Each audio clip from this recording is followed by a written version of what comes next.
Blessings, blessings, and welcome, everyone. Everyone in YouTube land, it is such a gift to be with you here today. And as usual, I check in on YouTube right before I go live on Instagram. So let me go ahead and get going on Instagram.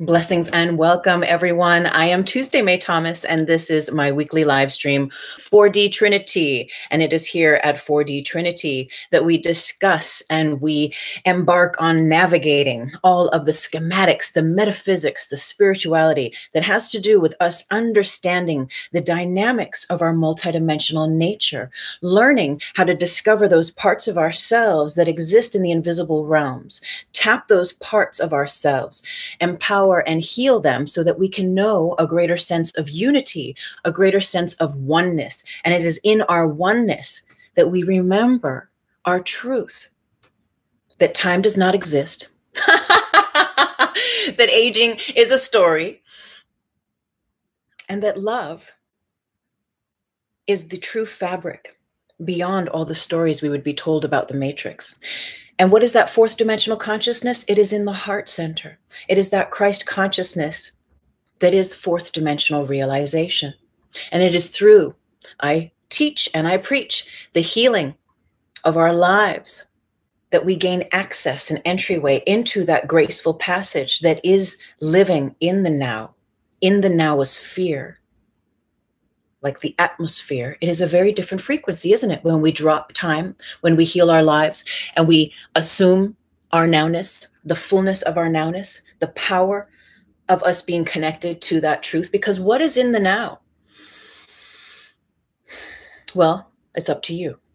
But what I'll share with you, my discoveries and what I share and teach is God is love, is that oneness again. And when we drop into that now, that oneness realization is given the right of way to activate through the intelligence, the supreme, supernatural intelligence that resides within our DNA and our cells. The parts of us that are asleep, perhaps, that are just awaiting the correct conditions to awaken.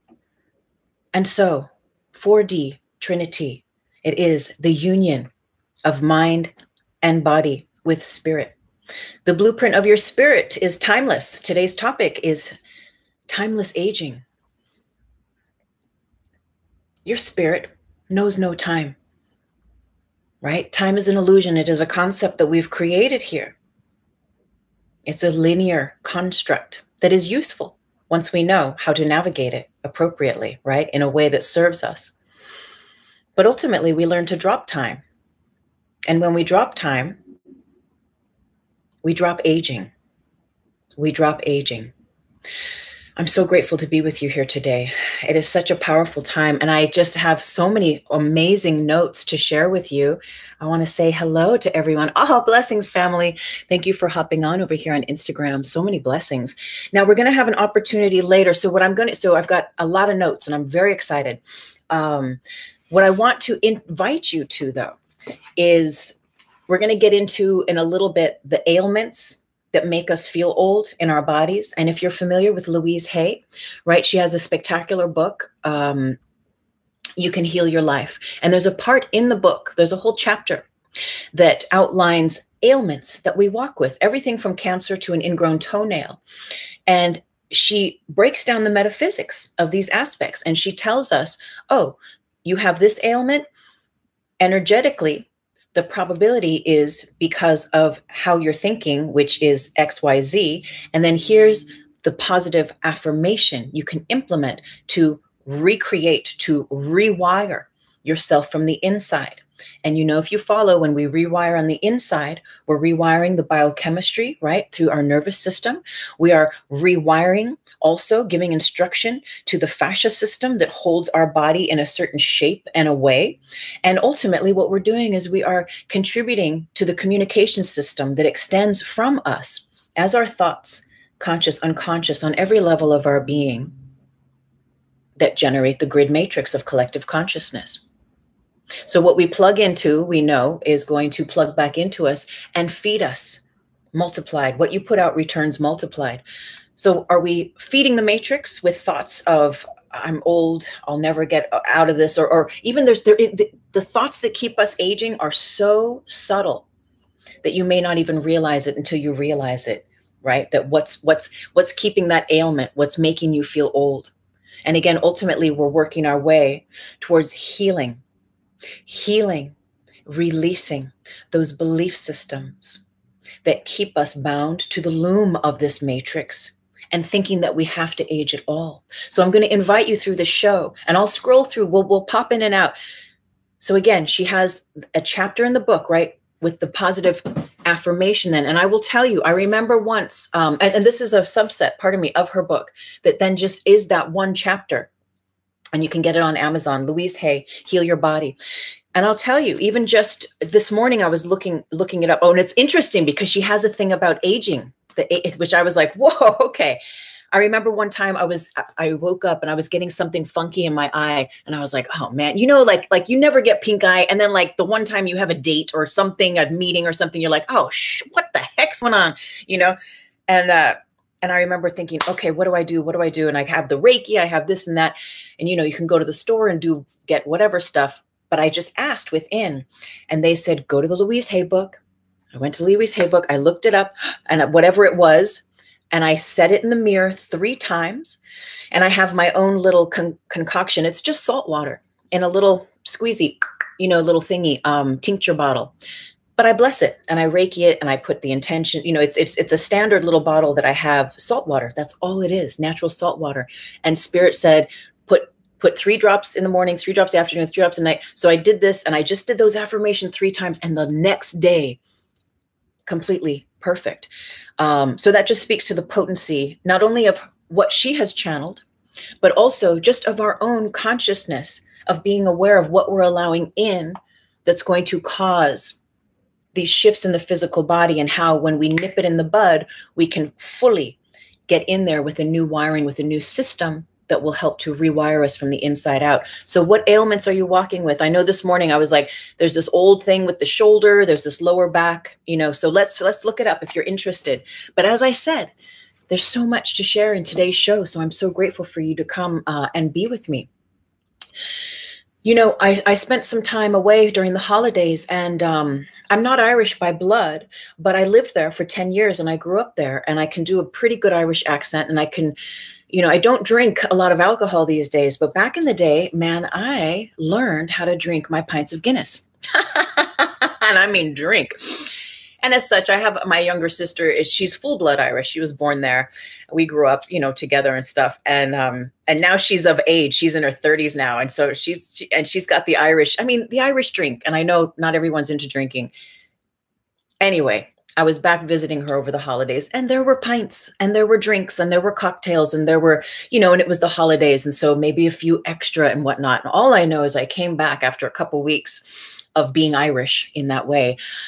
Ooh, I looked in the mirror and I was like, girl, you done like aged 15 years here, like puffy from the alcohol, like the whatever puffy bags I already walk with. It's like this was just exaggerated. My whole body just felt swelled from the alcohol and all the sugar.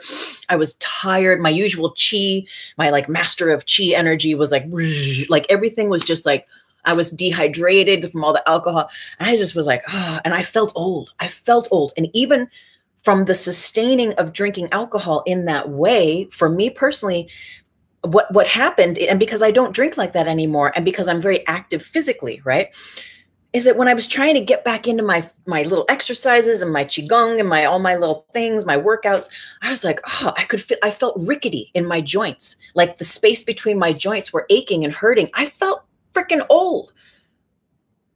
And I had to recognize that it was just a condition of the 3rd dimensional circumstances that I had said yes to, you know, and don't beat myself up, but just honor it. And, you know, okay, now here we go, detoxing on the green juice and the green tea. And, you know, like, let's recalibrate, get back into our little flow.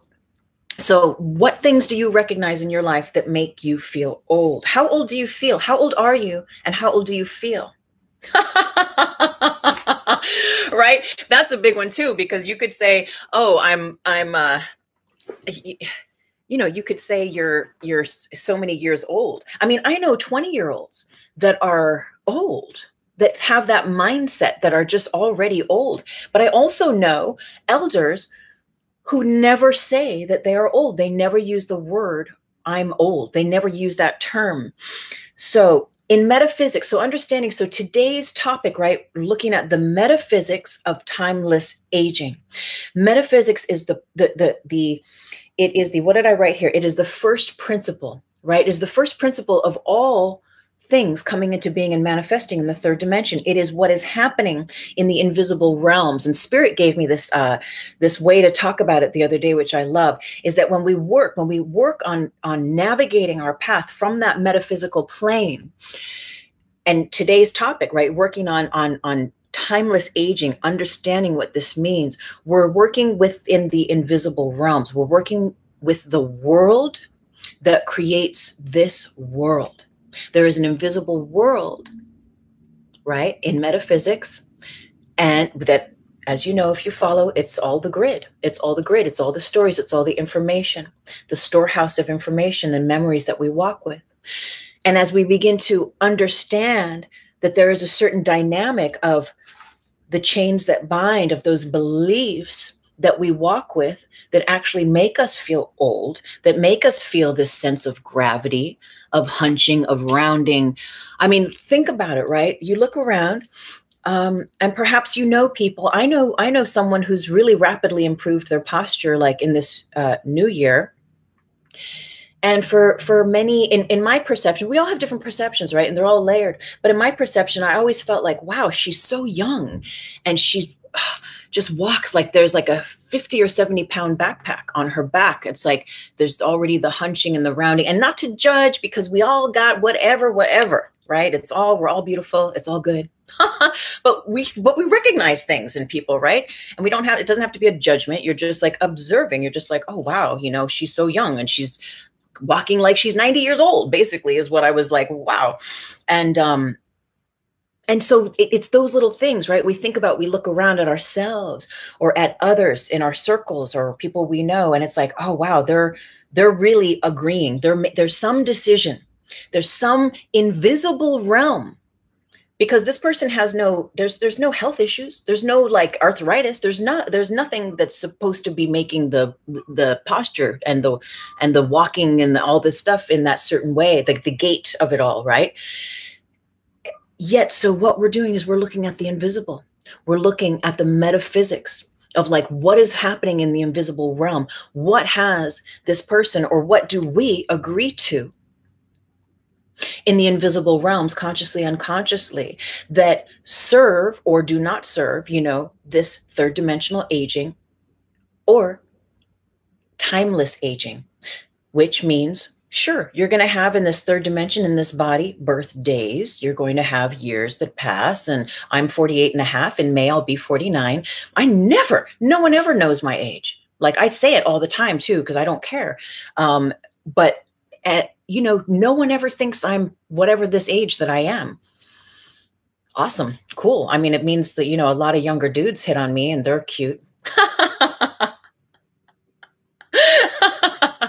Okay, that's my little side note there. But it's true, right? There's a youthfulness, there's a fun, there's a lightness when we've taken away time, when we've healed those things that create those backpacks of 50-pound weights and baggage, the emotional baggage that we walk with that is heavy, that keeps us bound to the grid, that keeps us bound in the matrix and replaying the stories that make age real, that make time real. So we are going to break this down.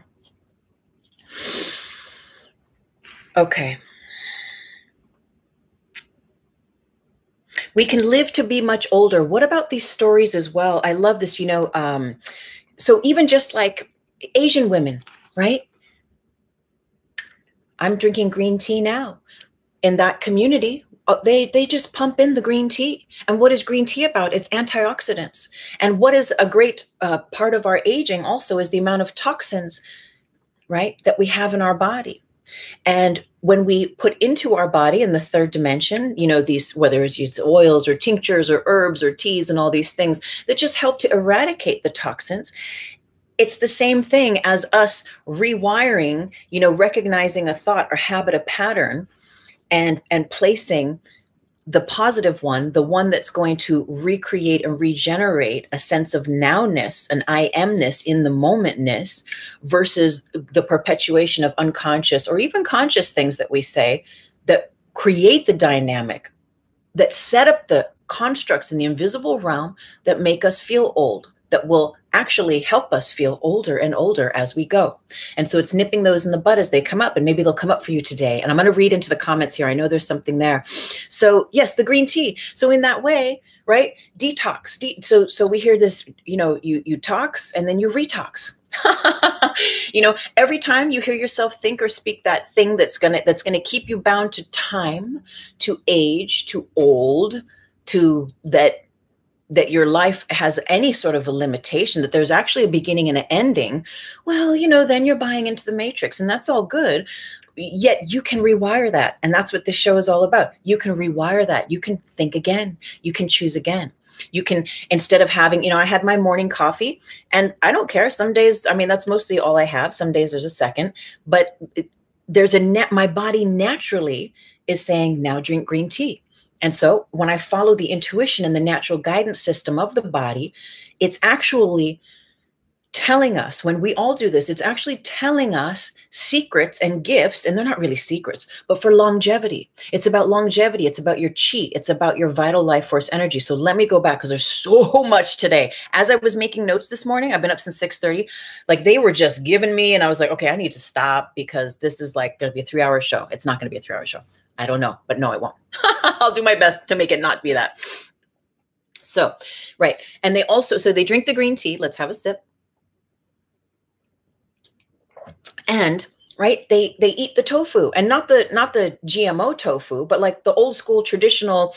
There's so many antioxidants, right, in natural soy. The Russians. I remember doing research a couple years ago at the library, and reading about, because in my passage there's relations.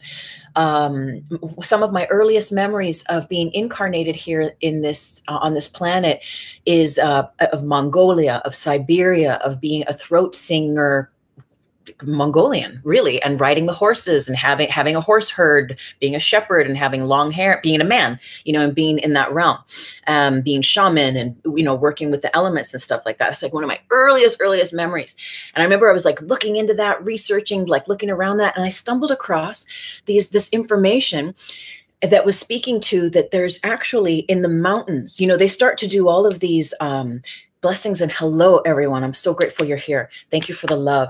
That how we're doing now, the whole world has the 5G, and the whole world, they put in the middle of Africa, in the middle of freaking Mongolia, there's a 5G tower. Okay, fine. That's the matrix for you. Fine. It is what it is, right? But what I was reading is that because they're starting to do census, everywhere around, like you can't hide kind of thing, right? But yes, you can.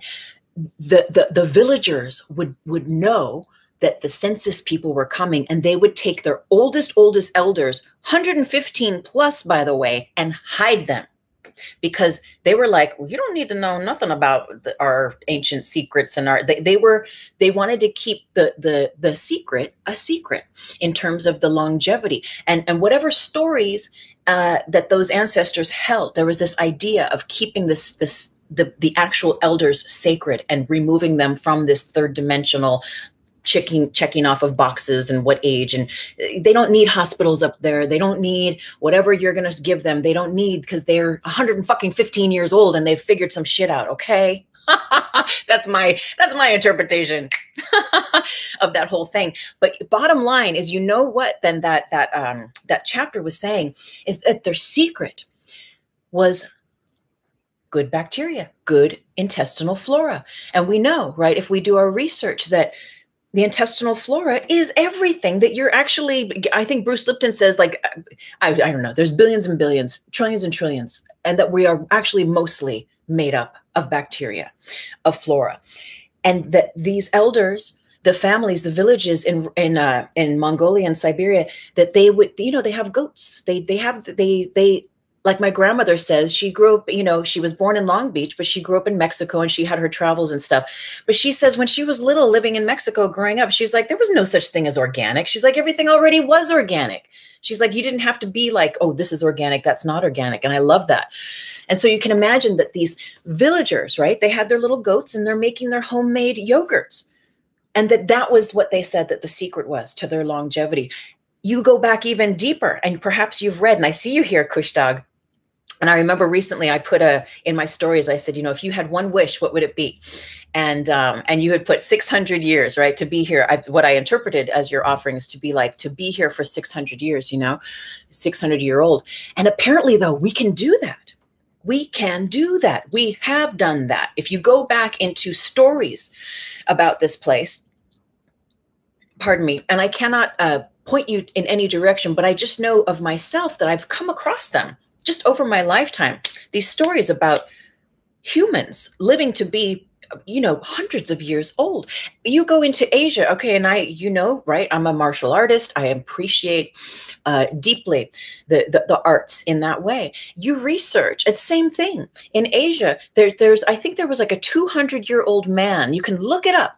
And it was like in this last decade or two that they didn't even know. Again, I'm sure they were hiding him, keeping him away from all the matrix, to preserve the purity of that, of what that individual represented. And he had those nails, those gnarly ass nails, and he had like the long beard, and his hair had jata, it was all dreaded up, and but he was like the ancient monk sitting there. And it's like, yes, it's possible. So let me ask you, have you ever gotten the download? Because I was telling my bros we do a lot of DMing, and well, us, if you're in the community, we all do a lot of DMing, but there's some specific bros that we had this conversation a couple years back. I remember I told them I got this download. I'm doing dishes. And I think maybe I was coming up to my birthday, and I was like, I don't know, a couple years ago, and thinking about age and stuff like that. And Spirit came in and said, you will live to be, and honestly, I can't remember. I get the last two mixed up, but it said, you will live to be, or you can live to be 100. It was either 134 or 143 in this life. And I was like, oh, okay. And I was able to actually relax a little bit because I feel like I've come in with so many things to do, so many, offerings and really karmas to complete in this lifetime. And it's taken 50 freaking years just to heal and to get to the point where and I'm not even there yet, but where I can just be like, finally, I'm here, like in my fullness, in my power, in my clarity, in my sincerity to be a minister for God, and it's like taken this, for me, this amount of time to finally feel like the Rubik's Cube pieces are fitting in, and I'm finding that. And hell, I don't want to die in 10 years. I don't want to die when I'm 70, but that's attachment too. So I let it all go. All I know is Spirit came in and said, you can live to be 134 or 43. And that gives me some time here in the matrix. And so I'm like, how will this work out? I'm like, okay, because I smoke, I don't smoke a lot, but I have smoked since a very, very early age, a lot of tobacco and a lot of marijuana, like the rest of us. And well, I'm not judging. I'm not assuming, but in the community, if we know each other, it's like, it's just a part of the passage, right? Part of the training, as it were. And I don't smoke either of those things as I used to for many, many years at all, yet it's still there. And, I've drank my share of pints. I've done the quote damage to the physical body. But now we're in repair. Right now, I'm actually younger in my mind and in my physical body, in my physical body's abilities than I've ever been before. Yet my age is older. I remember being in Hawaii for my 33rd birthday, and I was meeting Ram Dass, and I'm sitting there at the table with Ram Dass and just a few small, intimate people. It was really beautiful. I got to spend the whole day with him. And yes, we smoked weed. And yes, he's gorgeous. He was in his wheelchair. He was still learning, how to speak back. This was back, I was 33. So I'm 48. So what, 15 years ago? Okay. And so we're hanging out, just such a gift to be in the presence and whatever he shared in the small group table of people as well. And I just remember there was this woman, and I was like blown away by her, because she just had this majesty and this grace. And just beyond that, beyond the physical, you could feel her energy was like like just this beautiful fountainous chi, like this just, and she was so young looking, like her energy was youthful, right? Not just like her face, there was no makeup, there was none of that, but just her essence was so youthful. And I remember pulling her aside later, because I felt old at 33. I fucking felt old, man. And I was like, sister, can I ask you? And I was like, how old are you? And what's your secret? And she said, I'm a Qigong master. And that's all. And I was like, oh, you are brimming with chi. And she says, yeah, that's basically it. That's all it is.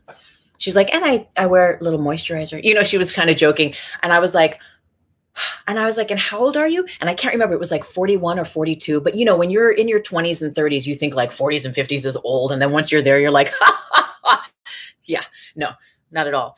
And I just remember thinking, wow, she just had, and it was just so contained, yet so effervescent. And I remember being 33 and being like, I would love to grow old, because 40 was old to me back then, with such grace, with such vitality, with such beauty. Okay, let's see what y'all are chatting. Oh, thanks for hopping on, everyone. Self-Centered Canada. Blessings, sister. Okay, so first, before I begin, last week, Self-Centered Canada, Senator, you're a senator now. Self-Centered Canada, Reverend Samantha was on the show, was on the live, and we had so much fun. And it was deep. It was deep. She shared with us really important aspects about sex. She sex edited us. She brought down to earth these aspects that perhaps we have never thought about, or that have gone out of our orbit to be in consideration of as we commingle, right? Physically, intimately with others. So it's on my page. If you scroll down, last week's live. And Samantha, I believe I'm being guided to record it, put it on YouTube. I'll send you the link so you can do it, whatever you want with it. But anyway, family, it was amazing. And I'm so grateful to know you, dear sister. Okay, so she says, yes, sugar gives me hangovers for days. Not even alcohol, just desserts. Pain, slow thinking, inability to be excited. Pain, yes, right? Slow thinking. Yeah, all of that is just like it slows you down. Flash to nursing homes. And not that they're all drinking, maybe. But flash to, you see those scenes in movies, or perhaps you've had the experience, direct experience with nursing homes, and those kinds of facilities. Like, what are they doing? Right? A lot of them are experiencing pain. A lot of them are like slow thinking and inability to be excited. Yeah, sister, I hear you. Mystic Artifact says, from forever young generation. Yes, sister, rock it out. Oh, and again, Self-Centered Canada. Yeah, I almost fell over the first time I learned your age, but it's true. The love for spirit and body can stop the aging. Yes, it's so true. Blessings, Reiki, the energy. Okay, Kush Dog. Okay, yes, preach, mama. The vessel knows what to do. Yeah. Kush Dog says, it is a supercharged day, 150 to 200 plus. Okay, so are you going for 150 to 200 plus?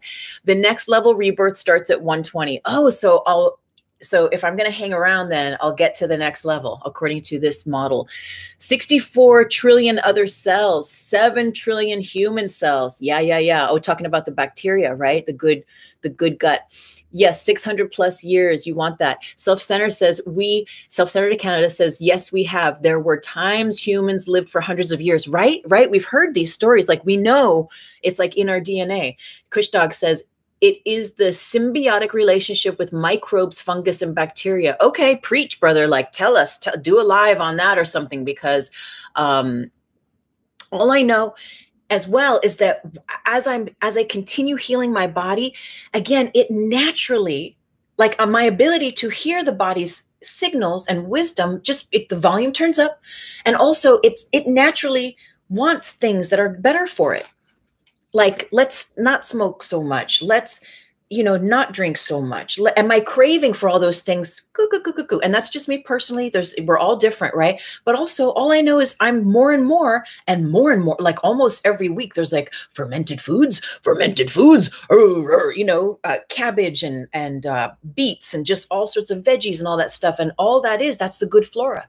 That's that good bacteria. And if you're constipated physically, there's a great potential that it's just a habit and a pattern of minding the eating and all that stuff. But there's a potential where we are constipated energetically as well. And again, that speaks to those unresolved aspects that are seeking our healing. Self-Centered Canada. It said Thoth lived so long he's seen the polar shifts 5 times. I fucking love that. In one incarnation. Okay, that's so cool. I love that. Kush Dog says, we will do it for sure. We are just getting going. We are just kids, adolescents in this understanding. Self-Centered says, I smoked in all my lifetimes. Oh, okay. I have something for you. Thank you for sharing that. Girl, I know. Oh, Isolation TV. I watched that live with Samantha. She says, thank you that I found you. So grateful. Oh, blessings. I'd love to meet with both y'all in person. Oh, that's so sweet. Thank you for hopping on and sharing that love. Common thread. What's up, sister? Kush Dog says, we formed a relationship with all these other conscious entities. So form the human body, which is an amalgamation of these other beings. And then Kush Dog also says, we should do a video together and we can talk about all the other entities that live within the human meat sack. That would be interesting. Celebrate life every day. See all blessings. Mystic artifacts? Absolutely. So that we are definitely going to get into the mindset thing about it. But the smoking. Hi, Common Thread, Yoga, sister. I miss you at Trader Joe's. Sending you big love. But girl, you got those mountains. You're rocking it out. You do. I'm so happy for you. Blessings. Oh yeah. Okay. So there's smoking, and I think maybe we're talking marijuana, but there's this, tobacco, right? I saw, let's see. Yes. Okay. An elder, so I'm going to read here. So this woman, right, she lived until 119. And the story is that she smoked cigarettes her whole life, and only stopped at 117 because she could no longer use matches or the lighter proficiently, independently. So what about that? What about that? What about all the surgeon's general warning on the side of the box, right? Smoking causes cancer. And I know if you, and I'm not I'm not telling anyone to smoke tobacco. I'm not telling you to do anything. I trust that you are intelligent enough to listen to your own guidance and do what you're doing. What I do is I offer, right, aspects to widen the horizon of consideration on your passage here. But what if this woman came in? What if her karmas were such that she had no grief in her body? According to Louise Hay, the lungs is where we hold grief. And we know, right, the smoking, whatever you smoke, we got to filter it through the lungs. What if she had healed to such a degree any griefs that she had conjured or had created or was walking with up until that point, that in this life that she came in to live to 119 and to smoke tobacco until 117, there was nothing to catch the tars in, the literal physical, not the tar body tars, but the literal physical tar that generates in the lungs when we smoke, whatever we smoke. There was nothing there energetically, metaphysically in the hidden world. Not that you would see it in the lungs unless it was held to such a degree that it created an ailment in the physical form. But what if she was just so clear and she had no thoughts about this thing is killing me? How many times, that allowed her to endure a longevity, and actually that cigarette, there was no karma to her.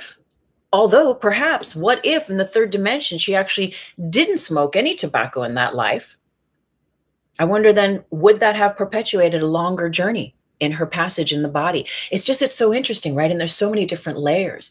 But again, so where do we put our focus? Oh, that's what I was going to say. You know, we know this in our community, but we, as masters, which we all are here, we know the importance of the rudimentary messages. We know the importance of reviewing the ABCs. We know the importance of the continuation of those root practices and beliefs and models within us that help to, you know, just continue to plug us in to heart, to love, to that frequency where there's an access to consciousness beyond what we're shown, beyond what we're given, right? Through the media and through the stories, through our generations and whatnot. How, you know, but yeah, and I think about how many times I've heard people, or even on TV and stuff, say, you know, like, oh, hey, give me a cancer stick. Yeah, let's light up a cancer stick or something. It's like, what are you doing? Even if you're going to smoke at all, like, you do not have to add that grid to that habit, to that pattern. And so that's my point, is that to me, it looks metaphysically like this woman who smoked her whole freaking life beyond 100, that she obviously was not sitting there thinking in the model that we work with, right? Metaphysics, healing, multidimensionality. In this model, it appears that she had no polarity around her practice of smoking. In fact, I wonder, I mean, we weren't there, but I wonder if she was just like, oh, this is my peace. I love this. You know, if she was just generating positive energy around it, and that created the sustenance of just, you know, her being able to be chill and do her life and smoke. I love smoking, you know, I really do. Yet I understand there's a dynamic, and again, the intuitive listening to the body. And there's a point for me. And right now, at this point in my life, it's that moderation and really learning and integrating balance and willpower. And so with my martial arts practices and other Reiki and, you know, Chi practices, that's my initiation aspect to it now, that I'm learning greater balance in those domains. You know, I used to wake up and smoke. I mean, now I smoke organic tobacco. It has to be organic, with white sage. I call them sagerettes. If you read my book, The Reiki Apprentice, I talk about them. And I've been smoking those for I'm like 20 plus years. But I've been smoking tobacco, though, just straight tobacco, for experimenting since I was 10. So with weed and tobacco. And I know, remember Mystic Artifacts? We were talking the other night, and I'm so grateful for your call. I'm going to send you an email. I was thinking about you this morning. But we were talking about, you know, these crazy things that we get up to when we're young. And, you know, you're like 12 and 13 and stuff.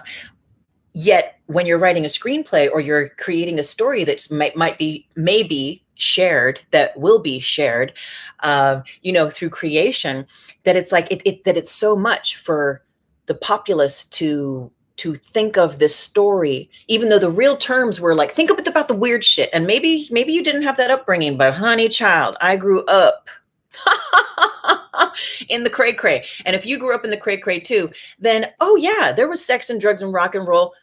I mean, everywhere. My earliest memory, I was 3 years old, and mother, I love you, but this is my earliest memory. 3 years old. I'm at a house. My mother's there. Her best friend is there. This beautiful lady that I remember was always like a sidekick with my mom when I was a kid. And yet we were in this house. Everyone was naked. Everyone was naked. Now, I was born in 72. That was the 70s. That was the 60s. It was like, you know, no bras and obviously no panties and no clothes either. So, but and it was appropriate. It wasn't sexual. There wasn't like orgy, whatever stuff going on. It was just naked people smoking joints. And like, I remember there was like a screen door that was open-ish, and there were some people lounging by a pool. It was the evening, and it was very relaxed and it was very chill. But my intuition says that they were, you know, smoking weed and taking like doing acid or whatever. And I remember because the mother's best friend was at my toes, and she was cracking up because she was drawing little happy faces on the backside of my toes, and then turning my little foot around and showing me and laughing and making the little toes, you know, laugh and dance and stuff. The earliest memory. Why am I telling you that? Why am I even going there? I don't know. I haven't got a bleeping clue. It'll come back though. I'm gonna celebrate with a smoke. Mystic Artifact says, "I love that. I love that." Oh, that's it. That's what we were saying. Thank you, Mystic Artifacts, because the things that the stuff we got up to when we were young. You know, if you were really gonna post that about that stuff now or put it into a movie or something, you know, the big business would be like, whoa, those kids were too young to be doing that stuff. Meanwhile, it's like, honey, this is actually how it really went down. Look at the hairs all kerflunked. It's like the hairs representing. It's like, but it's like, this is how it really went down, actually. You know. So anyway, let's move on because we got notes. Oh wait, yeah. Let's see what's going on up here. Herbal cigs are awesome. You know, I've done those as well over the years. Isolation TV says, totally. If we feel bad about something we put in our bodies, we do ourselves much more harm, right? OMG, Self-Center says, Self-Center Canada, Senator, I keep calling it Senator, Self-Center Canada. OMG, I had a cray-cray upbringing. What I thought was normal was extreme. Okay. Kush dog hippie. Because you're amazing. That's so sweet. Okay, so let's keep going. So, yes, we talked about this and that. Okay, so here's an interesting thing. So we're going to zigzag, because there's the metaphysics, right? But there's also, obviously, we're in bodies, and this is what we're working with. We're working with this vehicle, with this physical body vehicle. We're working with the dynamics of being not only this body, but a multidimensional being. So let's think about this. What makes you feel old? Like we already talked about, like I know for me, like hey, I grew up in Ireland though. So, and I can have a drink. I just don't drink how I used to, but I can enjoy in the right company. I refuse to drink that's a big part of it too. I refuse to drink if it's not the right vibe or it's not the right people. And usually if I drink, it's with a best friend or an Irish family member. So, you know, it's all good and it's all love. And, you know, you might have one or two or a few even now over that now. The Irish love to drink. It's how we do. It's how they do. Point is, I know if I drink too much though, if I get to a certain point, honey, and you've seen it. Remember, I mean, you know, when you go live every week, it's like, you're like, oh, she looks rested this week. Oh, she needs some sleep. You know, it's like, it's like, girlfriend needs needs some rejuvenation or whatever. It's like, honey, we're human. You know, it happens. But that's it too. I know for me, when I get that sleep, that is that insomnia sleep, and I can't freaking sleep.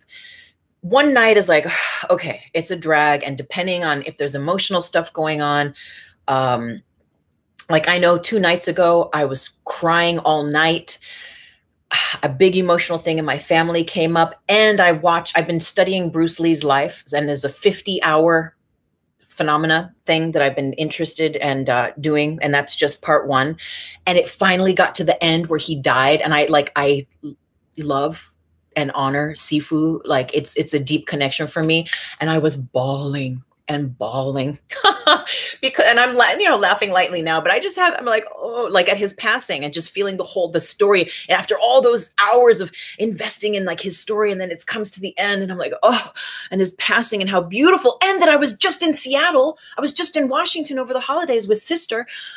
And I got to visit his gravesite. And at the very end of the movie too, it was, and that was just a minute ago, like in December, and in the movie, they go at the very end, and they go at the movie. It's like a series. I'll tell you about it if you want. But they go and they're at the gravesite, and I was like, oh, I was just there, and I didn't even know that his burial site was in Seattle. Anyway, long story, off the point, in the point, around the point. We're in the bucket. We're in the bucket. No, we're not in the bucket. All is well in all of creation. Why don't I just stop right there and we'll move on? So, what makes you feel old? Nights, sleepless nights, overindulging in alcohol, overindulging in sugar, pain. I got one for you on pain. How are we doing? Okay. Pain. All things and beliefs that agree that time is real. Well, what about that? Now we're going to start getting into, I think, the metaphysics aspect of it. I have a few other things here to say, but let's go ahead. I love all your interaction today, everyone. Thank you. Mystic Artifact says, at least we think so. All densities of the spirit realms, all spirit. At least we think so. And honey, you know what? Oh, are you talking about the screenplay? Maybe you are. I'm not sure exactly what you're pointing to, but if you want to clarify, I'll be down to check in with that in a little minute. So just speaking on that too. So, okay. So we know, okay, third dimension, right? We got the food, we got the alcohol, we got the smoking, the whatever, you know, which we know creates the dynamics of like maybe achy joints or just puffy and like feeling old and feeling, you know, funky in your body and how that makes us feel, right? Which can lead to the pain. But yes, what about all things and beliefs that agree time is real? Time. Remember, we went through this and we're going to go into this again. We're going to use it here. Time, because we're talking about timeless. If you split the word time, less, timeless, timeless, aging. You know, my girl, Shane, I don't see her all the time. And she's, I've known her since 2004, 2005. And she tells me every time we see each other, which is only like once a year at this point, but she's like, frickin' Benjamin Button over here. And I'm like, really? And she's like, yes, girl. She's like, what are you doing? And I'm like, just meditating, you know, loving, healing, and, you know, whatever little other things we do. But as a lady reaching her 50s, and maybe you have a routine and maybe you don't, but other than that, it's like, you know, so Benjamin Buttoning and so these beliefs in age, this belief in old, right? To take away time. My grandmother just turned 95 on November 30th. Do you know that only the first time my whole life with her did she ever point to herself, like in her words, did she ever say about herself that she was old for the first time ever last week? My whole life, if she was ever going to say anything about her being old, she would say, well, you know, at my age, da, da, da, da, da, da, da, da, da, da. And I would always notice that as a kid, and even as I'm getting older, in earth years older myself, and I'd be like, wow, that's a kind of an interesting, a cool way to think about it. And she's so cute because, you know, for 15 years, my career, I was living, well, in New York and in Cali here, but facilitating in hospitals and nursing homes, assisted living and skilled nursing, all these facilities, chair, wheelchair, bed-bound yoga, and Reiki therapeutic touch. And it's so cute because she'd say, oh, how's the yoga going with the viejitas? You know, she's Mexican. And so she would talk about that's the word for like the elders or the seniors, you know, the old folks, you know, oh, how are they doing? Oh, that's so good. You do that for the old people. And here she is, you know, she was in her she's 95 now, but we'd be having this conversation up until, you know, her early 90s or whatever, or no, that's incorrect. Pardon me. Because I stopped doing that work.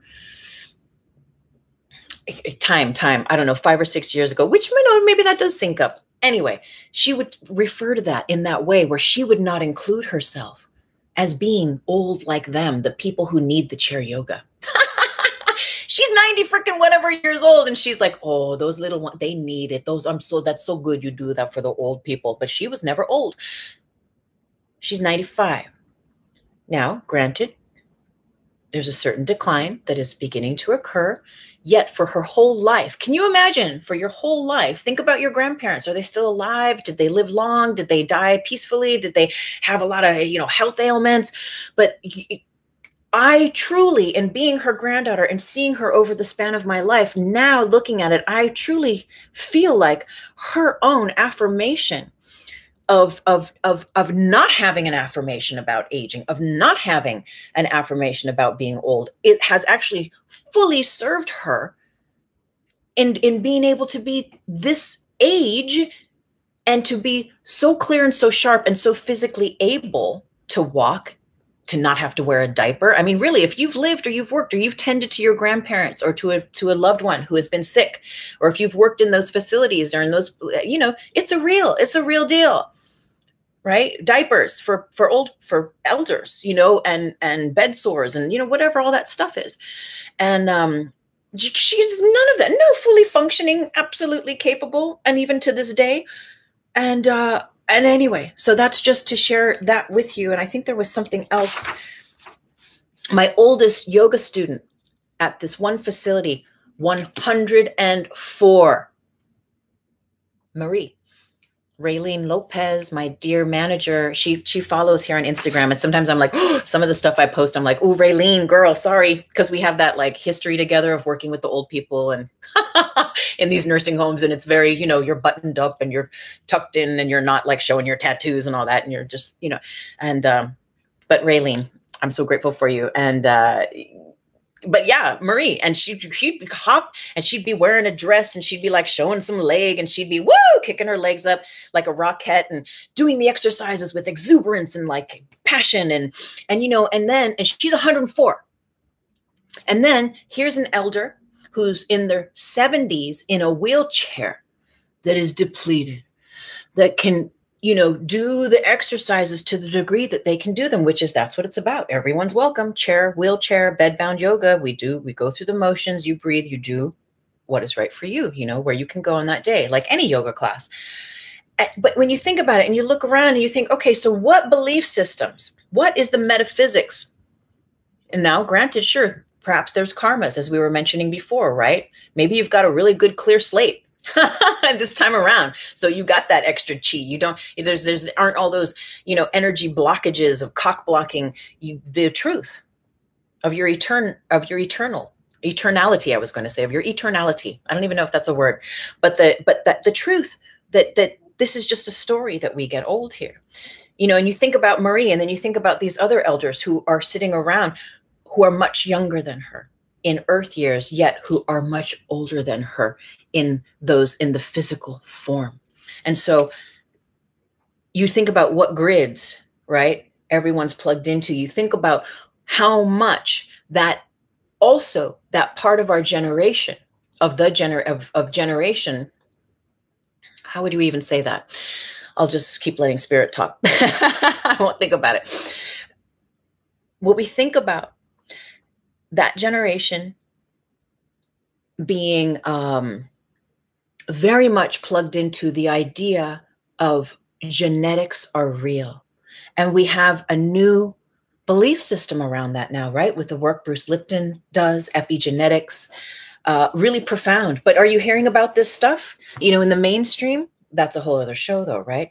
But these epigenetics, which is speaking to, no, you are not a victim of your genes, and that you can actually change them. You can change them with your thoughts, with your diet, with your, practice of your spoken word. You can change your genes. And we are actually doing it all the time. Well, we're either perpetuating the same stories, right?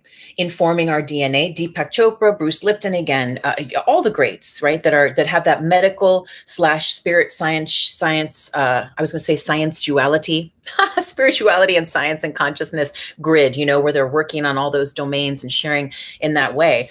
I remember being at a talk with Deepak Chopra a couple of years ago, and he's like, you can change. I'm not going to even try to do his accent, but and I love accents. I love doing accents, but I won't try to do his. Basically he's like, every thought you think, and he's like medical, they have a research center where this isn't just some hippy dippy, like floating in the air, like let's make stuff up, where he's like, we have researched this. Every thought you think, every word you speak, your DNA is responding to it and is matching it, is reformulating, right? And if it's the same thoughts and the same words you've thought, not only over and over again in this life, but life after life after life. If you believe in reincarnation, my God. And if those thoughts and those words are ones that are going to create age and generate, right, that experience of aging, well, we can do it the other way around too, though. We can change that. If the whole body is listening, and if the story around genetics is not the full truth, And there's another story that we can start, a new model we can start working with, that is epigenetics, that like, actually I can change my genes and my DNA is listening. It's alive, it's aware, it's active, and it's going to be recreating a new program on behalf of me by the way I'm choosing to perceive my environment. Yes, of course, our food and our alcohol or whatever, whatever we put in, we know it's a chemistry lab in here. We're going to be doing alchemy. But the greatest alchemy metaphysically is your thoughts and your words. It's the invisible. Again, it's the invisible realm that you are. It's the personal matrix you generate and you walk with. And that's what's either going to help to create the timeless aging capacity, or I'm going to get old real fucking quick, real fast. And I'm sorry. I'm not sorry. I told myself at the sink, I was doing dishes and I was just like, I am not going to use the F word today. I'm going to make a conscious intention, but obviously I think it's just a week for it. It's just a week for fuck. Hey girl, goals, baby. Okay. I love it. She's all on the Instagram, that she hops on over to the YouTube. I thank you for all of the love and the support. Okay. Okay. Thank you. Thank you. Thank you. Okay. So you came back on Mystic Artifact, because earlier you had said, at least we think so. And then I was confused what you were saying. And then you said about being 3D, we are energy condensed, physical, just a density of light, all light. Yes. And that brings me, that's our notes right there. That's the light, right? But that's was the first time I realized that, was with that beautiful goddess in Hawaii with Ram Dass, where I'm like, what is your secret? Like, who are you? What's going on? And yeah, chi, light. Absolutely. That's the greatest youthful giving, power, if it were, as it were. And what is covering the light, because that's the truth, right? If you follow, that's what I teach, that this is us. This is us. Light, white light, nothing but light. These are the stories that we walk with. This is the grid matrix of collective consciousness. These are the ties that bind. Within these constructs are the thoughts or the beliefs or the experiences that we've had, and also that our ancestors have had. And also that we, that our families and our societies, our cultures and our religions and all these things. And we are given, I call it your little lunch sack, right, of belief systems when you're born. And you're like, oh, okay, I'm Jewish and I'm Black, or I'm white, and that means XYZ, and our family has so much money, and that means XYZ. And so I live in a certain matrix of these belief systems, and then we grow and maybe we get spiritual, we meditate, and then we're like, wait a minute. Just because I'm white or a Black Jew or whatever it is, doesn't mean that I have to live by that story that my mother told me. I can actually create my own realization and story around it. So then like how we wire and unwire, right? Dr. Joe Dispenza, same thing in the grids. It's all the same. It's all the same thing. So as you rewire your thinking and you're like, that belief system makes me feel old. I'm going to stop saying that. I'm going to stop thinking that. This is the metaphysics. It's the rudimentary ABCs, and it's you. Yes, we can use the moisturizer or the whatever, but it's the inner invisible plane that is the metaphysics of your timeless aging. So it's that rewiring of not only how we're thinking and speaking to ourselves in silence on the within, but it's what we're saying, broadcasting in that silence, in that invisible realm, out to the grid matrix that is going to give us back exactly what we're asking for. The universe will give you anything you want. It's just that we've been asking for those same old things without being aware of it. And so we're going from unconscious to conscious. So let me come back here before we go on. Okay. And then Self-Center Canada says, being around the sad and low vibing folk, like I want to help, but you're killing me. I think that's important, right? The environments that we allow ourselves to be in, can make, right. Can, quote, make you feel old. And that's what I strongly believe about that. Is that's when we are, and we're all learning, and there's new learning curves constantly, right? So we continue to learn. But in my experience, I found like, oh, that happens when I'm not listening to my intuition. you know, because I know, because I worked for 15 years with and with dying people and sick, cancer, AIDS, like on their deathbeds level of people, and all levels of abilities of folks. And where was I going with this? Where was I going with this? Where was I going with this? Let me see. What were we saying? There's so much. Oh, yes. The environments is that when you are called from heart, from God, from love, to be in an environment where there's a low vibe, or there's funky, or it's people are dying, or it's just like weird and sick, sick people, working in those domains. If you're called and you're following that calling from your heart, you will have the juicy energy. You know what? It's going to cut off. We did this last week, but now they're only doing 1 hour. Okay, so you know what? I'm going to hop back on. Let's quick, but you will be given the correct conditions to be there. Matrix wants us to believe that time is real. It's true. OMG Benjamin Button is my nickname. I love that. I am an energy field. Oh, thank you everyone for hopping on. Let's come back on. It's going to cut off, and let's continue. Blessings. Let's see.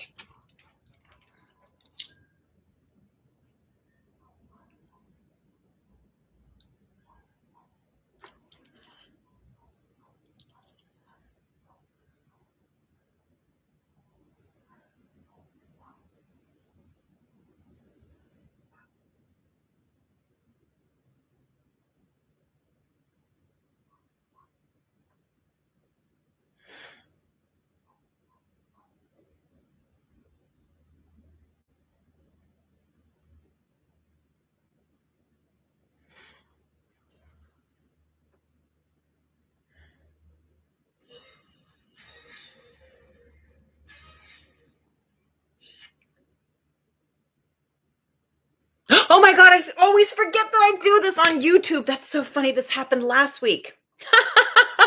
I space out and I'm like over here futzing around, and I'm like, oh shit, YouTube. Blessings. Okay, we're going to do here. Pardon me. Pardon moi. We're going to just hop back right on up over here. Over hizzle. Okay. So blessings, part 2. I remember I was like, is this going to be a 3-hour? No, but here we go. Round 2. And you're also amazing. Thank you for hopping on the first part of this. And we'll see now if and where we go on this next one. Thanks for being here on YouTube as well. I'm so grateful. So man, we're talking about this metaphysics, right, of timeless aging. So now it feels like that perhaps was the threshold, was the gateway. And now let's start to get into this deeper realm of understanding this metaphysics. So how much of aging is a story? What makes people old? Why do humans age? Could it be that we've been told stories of how life goes, and we've bought into those stories by way of our beliefs and unconscious agreements? So we think about when you get old, right? What are all the stories we've been told about aging, about getting old? And to what degree have you bought into those stories? To what degree do you actually repeat and perpetuate those belief systems? So let's understand that energetically, there is a T-square that we walk in our energy vehicle. So we're going to imagine that it's just at the collarbones. Here's the top of the letter T, and here's the spine of the T, a capital letter T. So, thank you so much for hopping on, everyone. So we're getting into the metaphysics now, the aspects of this. And we're talking about a value of the energy body that I learned with my teacher. It's called the T-square. Capital letter T runs across the collarbones here, and the spine of the T down to the very root, right? It doesn't go up, though. It's just here, capital letter T. This is your T-square that holds the set points, the values of life and death. Death and life. Life and death exist as these points at the end of the T here. Now, we think about all of those considerations that we have and how time is such a huge value and such a part of belief systems, of buying into these old thoughts that have been given to us by our families, by generations, by even media telling us, like even I was listening to something on the radio over the weekend. I listened to all sorts of stuff. And one commercial was for, I was listening to this golden oldies. I listen to everything, the Christ channels. I listen to the thrash metal. I listen to the hip hop, to the gangster rap, to the NPR, because I don't watch TV. Maybe that's why. So and I love music and I love it all. Classical, love classical music. But here I am listening to some golden oldies. And you know how commercials, they on the radio or even on the media, right? TV, they go toward the audience. And obviously this golden oldies has a certain audience, because the commercials were all for Viagra, and all this kind of stuff. Cremation services and Viagra was like the main thing. I'm like, had a little toke over the weekend. I'm like doing my thing. I'm like, oh, this is a crack up. But this is what I'm saying. The subliminal messages that are fed into us, that are fed into men, and that are fed into women about our age, right? And what happens when we age. And the commercial was like, and it was like a very defining, like some old man saying something, and you know how it goes. You absolutely need this. By the time you're 50, your vitality goes down the drain. And they had some funny sound effect, and this and that. So you need this today because you want to be vital and this and that, blah, blah, blah, for the men, And I'm like, isn't that interesting? Like just that's a part of the story. I wonder how proficiently, apt the male genitalia, if this is such a concern, would actually be able to rise to the occasion if that belief system was not a part of their personal matrix, of the collective belief system. Now, you've heard of these, I've heard these stories about like women in India, like in their like 76, 77 years old, getting pregnant. Well, who's getting them pregnant? Their husband, who is also in the late 70s or early 80s. So how is this happening? This is what I'm saying, is that there's belief systems, right? So he can get a hard on, but here in this West, because we have this certain belief system, men, by the time you're 50, and so the men believe it, and then they can't get it up, and then they need to take the pill. And I'm not projecting that on all men, but I'm just saying the stories in the matrix, and how, unless you have a strong enough ability to be like, whatevs, I got my own belief systems, I'm gonna rock my body, I'm gonna do whatever with my chi, with my energy, unless you create your own reality on purpose and with intention and purpose, you'll be sideswiped and you'll be carried by the stories that the matrix offers, which is fine. You can go get plastic surgery, you can go, whatever. There's plenty of people that do all sorts of things to make things work, to make things appear younger, or to appear, more youthful than perhaps the earth years are. Yet, does the inside match the outside? Does your vitality, the truth and the liberation of your ability to be free, to be youthful, to be innocent, to have that real sense of that clarity around employing really an agelessness, a timelessness, to what degree is that turned on? Is that plugged in? Is that given the right of way? Is that nurtured and nourished and fed more than, I'm getting old? Or this, women at 30, and there are certain things, right? You come in with so many eggs, but again, there's this pressure.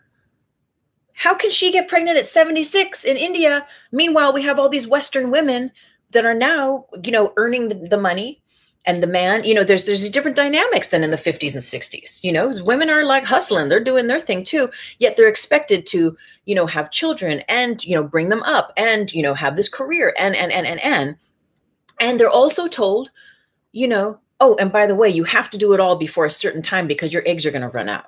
Well, okay, fine. There is, there's plenty of information and research and, third dimensional, physiology about that. Yet how can the lady in India at 76 get pregnant? This is what I'm saying. He was obviously able to get it up. She obviously had some eggs. There was no, it wasn't an in vitro. It wasn't a thing. It was like a natural thing. And this is what I'm saying is that if we are able to live into our hundreds, then that vitality, then those eggs or that ability to copulate, to enjoy sex, my God, we're physical beings. The ability to be able to actually do that physically, for the male to be able to, you know, do what he needs to do, for her to be able to do what she needs to do, and for everybody to do it together. You know, we got to wonder if these people were thinking, I'm too old for that, then would it even ever happen? So, metaphysics, T-square. Let me see. I wrote some notes. Okay. So the T-square creates time, right? Time.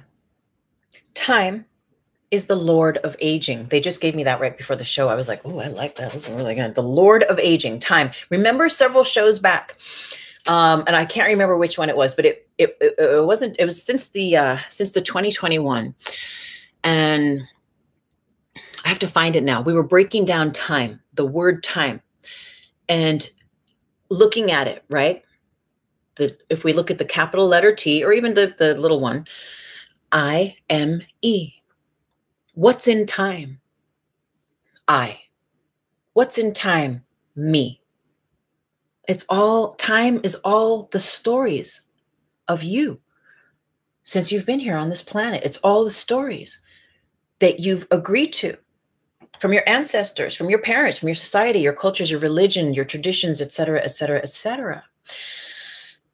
And they're all about you, right? Time. Time is self-identified. What we understand, right? What the yogis show us, what the ancient Tai Chi, you know, these women and men masters, they show us is that time becomes irrelevant when we tap into the field that is beyond time and space. When we create the correct conditions to generate and sustain the relationship with love, with light, with God, with source, that is actually the true secret, if there is a secret, to timeless aging, is to remember, if you're going to remember anything, to remember that you are that love, that you are that light. And then perhaps as you're guided, incorporate those practices that help generate and amplify that. I was guided this morning. You have your practices, right? Or maybe you don't, and maybe you're just thinking about it or beginning to cultivate that aspect of your daily routine. I got the meditation, I have the pranayama, then there's so many different meditations, and it's whatever's guided. There's chanting, but there's a very specific set of pranayama that is a part of a program that I'm being guided to design that is called Taurus consciousness. The Taurus field, we know, or maybe it's new, is the electromagnetic field that is generated by the heart. And it is 100 times at least more powerful than that which is generated by the brain. And so there are these series of practices that Spirit is gifting me, that I may gift and share with you in time. It's all like I'm, writing it down. But there's a very specific pranayama practice, and it's includes Kapalabhati. If you're a yogi, you know Kapalabhati, skull shining breath, Bhastrika, big belly breath. And there's hundreds of these breaths that are done, and you do a certain thing where you hold the chi. Anyway, I was guided to record my full session this morning out on the patio, and I'll post it later. I know for sure when I wake up, and if I feel curmudgeon-y or like crusty and like funky, I just get over myself, get outside, do my pranayama, do like the full sets in the sun, because it's very specific where you're not looking at the sun, but your eyes are open and you're letting the light in, and you're generating and you're breathing and you're doing the pumping and all this thing, that it's just like, whoa, afterwards. And then I like, if you do it before and after, I'm like, ooh, I just dropped like 17 years. And then you go about your day and you not only, feel more vital and youthful, but you have sustained, you have created the correct conditions, you've cleared your channels for more vital life force to flow through you for your day. And so you're pumped. You're in tune with that source, with that love, with that light, with God, with source. And I know there's more to this, which I won't speak on completely yet, but I'll just plant a seed because there's others that are way more informed about this. And I'm only beginning to study it in this last 6 months. Yet there's this aspect, and perhaps you know more about this with the sunlight going into our eyes, right? I only just started wearing shades, funny enough, when I came back from Seattle, because I was still hung over. And isn't that interesting? Not letting the light in from the shades, but because I was like, perpetually hungover and whatever that whole thing is. But I was dating a guy last year and he never wore shades. And I live in the desert and it's like the sun, if you live by the mountains or in Colorado or something, you're just like, woo, that sunlight, that's piercing. Woo, woo, woo, put those shades on. And he never wore shades. And I was like, oh my God. And then he was like, and I had already started researching this. And then he was like bringing it in more. And I was like, let me go into this deeper. And it has to do with the sunlight reacting in a way with again, I don't know, but it's ATP. And it has to do with the generation of the human growth hormone, which is effervescent, which is your youth, which is the sustaining, which they say, which we're told and we're taught, shrinks and shrivels by the time we're so old. And then we only have so many eggs. We only have so much time. We only have all this stuff, all these stories, right? Yet again, the masters, the yogis, the chi masters, right? They know about the endocrine system.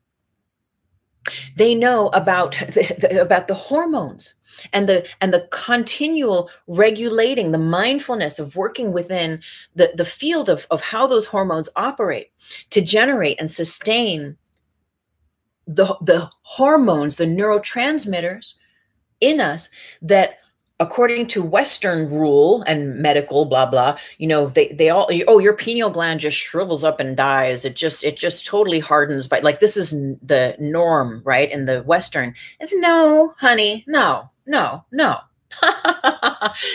Anyway, the production of ATP, the way it stimulates the human growth hormone has a direct correlation with letting light into your eyes. So I have stopped wearing shades as much, like probably like only 1% out of the 100%. I would always be rocking my shades. And now just once in a while, I'll wear them if I really feel like I need to, or if I want to hide from someone or something. No, but you know what I mean? Like, but letting the light in. And so that pranayama practice, which I'll share with you, that little video later, is you're doing but your eyes are open and you're letting the light in while you're breathing the chi. And then there's qigong in it too. It's a whole thing. So you're like, after it, you're like, and what is it again? The aging thing. It's about that youthfulness. It's like having the energy to do the shit you want to do. It's having the vitality to have sex if you want to have sex. It's having the vitality to be able to be turned on in the first place, right? And not just physically for sex or for that level of intimacy, but for the intimacy of creation with God. To be able to be inspired, to be not so distracted by the gravity of the grids and the pain. Here's an interesting download God gave me last night. Pain. Anyway, I sometimes I have my little chalkboard, but on YouTube, it presents the words in the correct way. And then on Instagram, it flips them. So I'm kind of in two minds about using it, not using it. Pain. What are the two letters in pain? A-I. What? Spirit came in last night. God was all like, check this out, girl. I was like, are you serious? I love that, God. High five. AI. Bitches. Okay. Think about that. Again, AI, artificial intelligence, which is all the stories are that we've been given from our family, our friends, or and I'm not talking about the good stories. I'm not talking about the stories that remind us that we're young and that we have energy and that we can tap into and that we can have faith or whatever, that we can eat well and love ourselves and all the good juicy stuff. I'm talking about the doom and gloom, the matrix BS, the limiting, lacking, third dimensional TikTok of the world. All those stories. AI. What? Yeah, artificial intelligence. That's not the true intelligence. That's not the wisdom of God. That's not that belongs to time. AI, the AI in pain, in the pain body, in the tar body, belongs to artificial intelligence. It is not real. It is not the truth. You have evil, wicked, family members or neighbors or landlords or whatever it is. And it's like, you know what? That's not the real them. That's the Tara body. That's the illusion. That's them acting or performing as thinking that separation consciousness is real, right? It's up to us to metaphysically see ourselves, even when we feel icky and sticky and funky and like the demons got in or something, whatever might be going on in our TARs, that we are able to see the truth that is, you are love, you are light. Remember, this is what you are. The rest is just stories. The rest are just stories. And the stories are either going to anchor us to greater gravity through the grids, and so make us feel that there is less time and that time is actually real, that there is a beginning and an end. But as we tap into our practices, into spirit, and we give spirit right of way, we remember more and more and more and more that we are not this body. We remember we are eternal. We remember our immortality. This is like the truth of our beings. We have agreed somewhere along the line, right? We have agreed to this idea that we only live so long in this phase, right? In this last, wasn't the Ice Age? I'll read the comments here in a second. And thank you everyone for hopping back on. Isn't that, I have to do check, but correct me if I'm incorrect, but something, right, 11,000 years ago or so was the time of the last flood, everything frozen over. And now this is whatever the civilization that we have become this point now, this is like the latest, right? So these are the latest grids we're running on. These are the latest records that the collective has agreed upon that we're pulling from the Akashic. Because we know in the Akashic, there's what? The Atlantean, the Lemurian, there's like all of our, all of the information and all the ways and the technologies and the things that we've used from time before. Yet to whatever degree we've decided and we've collectively agreed that we're just going to pull out these certain records for the collective to work with. Oh, and in these records is this agreement of like, yeah, we, retire by 65, die by 75 or something like that. What, I'm making this up, but there's stories that were told in the Matrix. And so this is what the collective is working with, but we understand as we heal our lives and we become liberated and we're like, oh, I see, sense, intuit, know, without even thinking. I know, because knowing is take what's in the word know. Now. The word now is in the word know.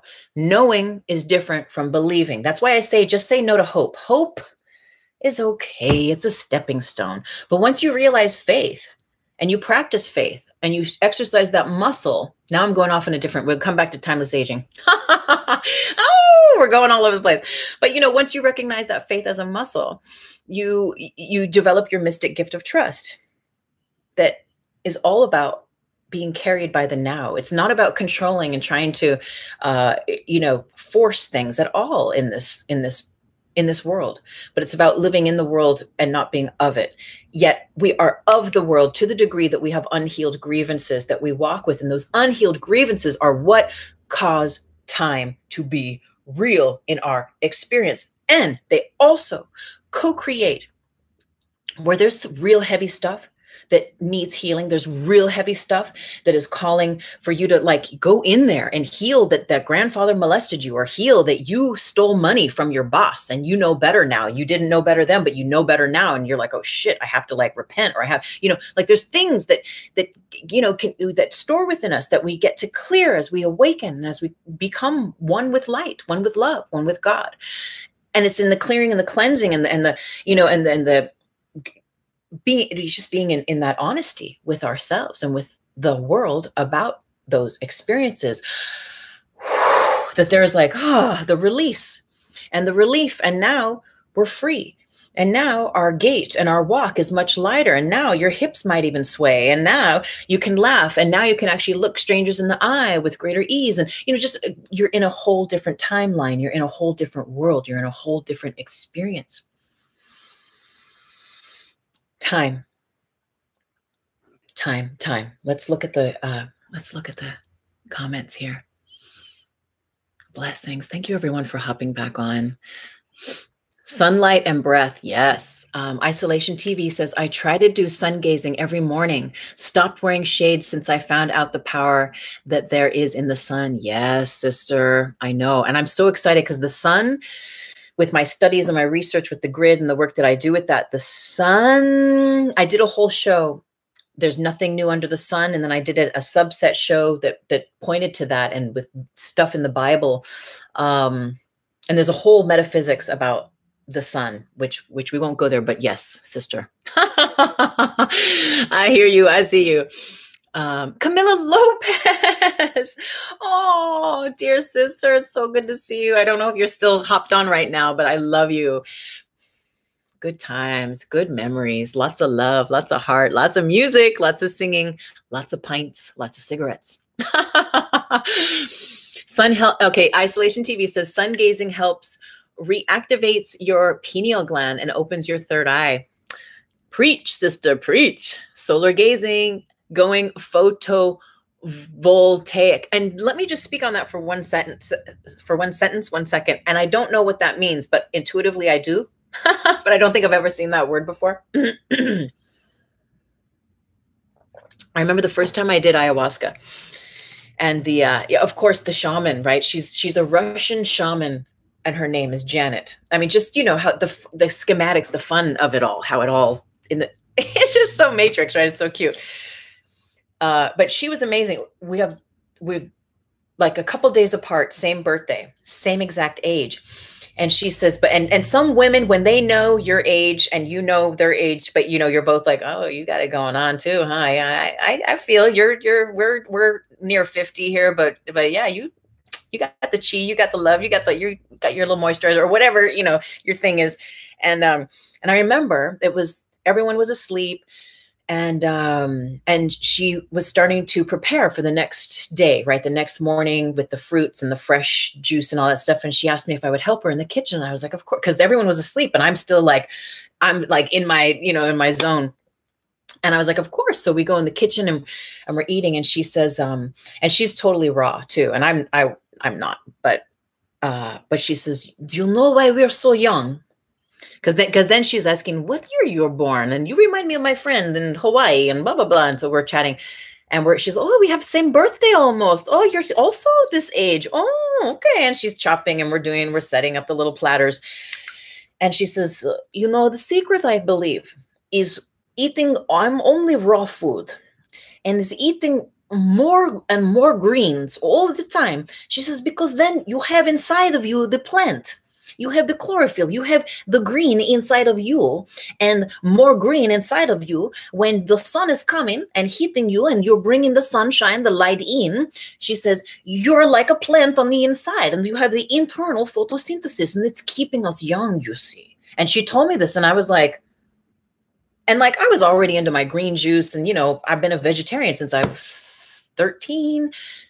So I know the drill about the veggies and, that's like how I live. But she took it onto another level. And I was like, okay, what? A plant on the inside, the more green, the sunlight. So anyway, just offering and adding that to our little conversation here. It's in our DNA. Kush Dog says, yes, the optic nerve goes directly to pineal gland. Yes, optic thalmi. Blessings, Peter Duff. Uncle Peter, what's up in the house? Uncle Peter, all the way in Dublin, Ireland. I was just talking about pints with Kira there in part 1 of this, but blessings and welcome, Uncle Peter.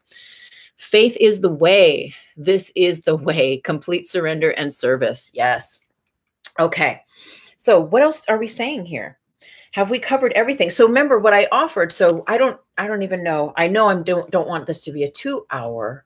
It is going to be what it's going to be. I do have to get to grandma's this afternoon, but I, of course, want to be as succinct, but also just let go and have fun at the same time, because why not? Okay. So if there is an ailment that you're working with, and you want to drop it into the comments, go ahead and do it. And I will read for you and I'll give you an example. So for example, like old shoulder thing. It's from learning, you know, I've been teaching yoga for 20 plus years. And the way that we learned, if there's any of my sisters, we follow each other still here from where we did our training together. And there's been so many renditions of the Chaturanga, if you're familiar with Vinyasa yoga.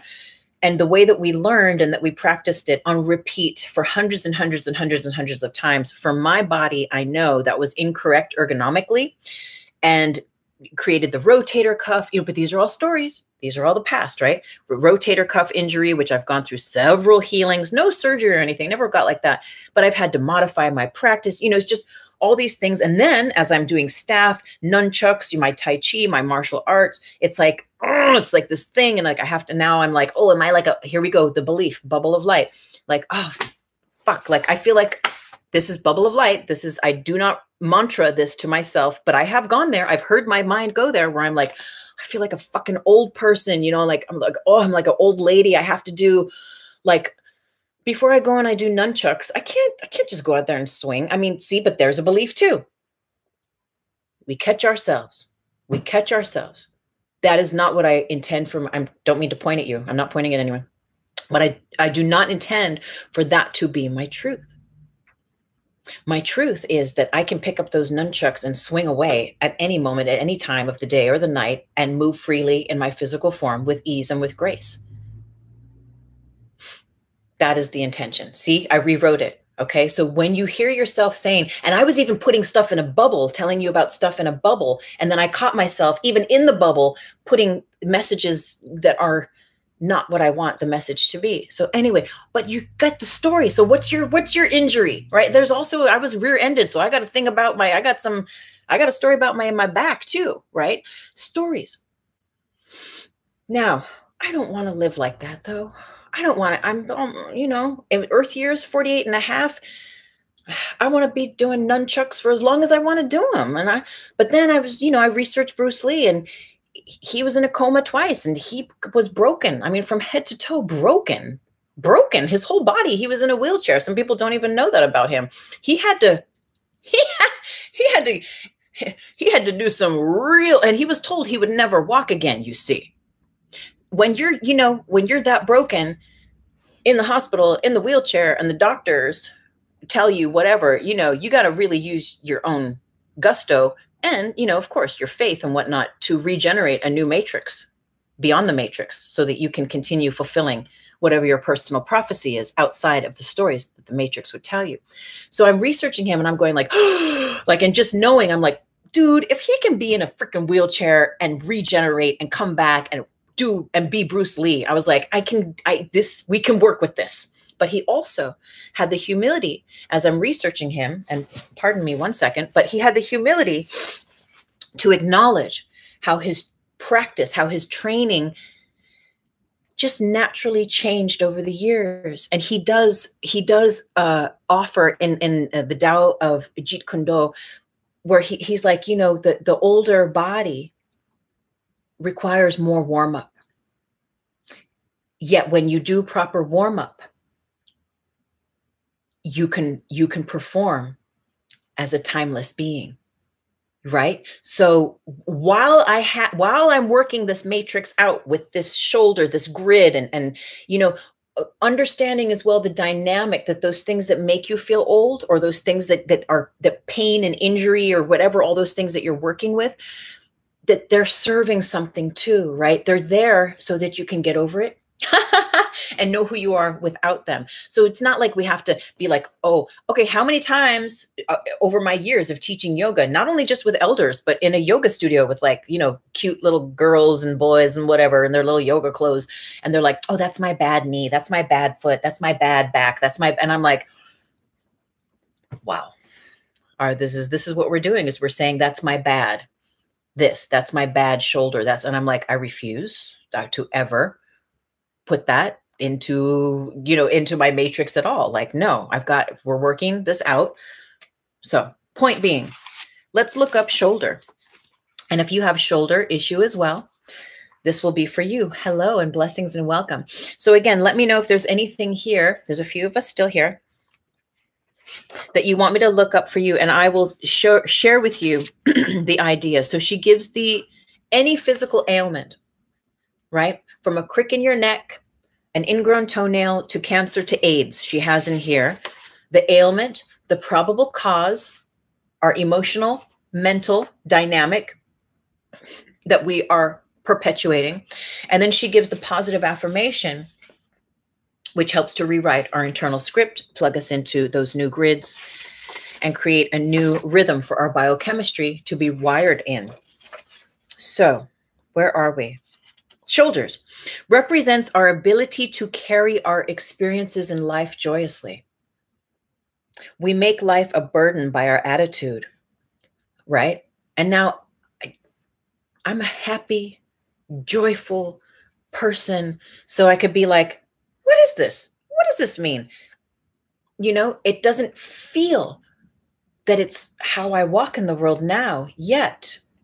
Again, we're working in the metaphysics. We're working in the hidden, in the invisible, in the realms that we're unconscious of, or that are running on the subconscious level, those records that are running our system on the unconscious level. So obviously somewhere in the unconscious, there's a belief structure, there's a belief system that I have invested in, that I'm deconstructing now consciously. But obviously there's enough of it that it comes up from time to time, taps me on the shoulder.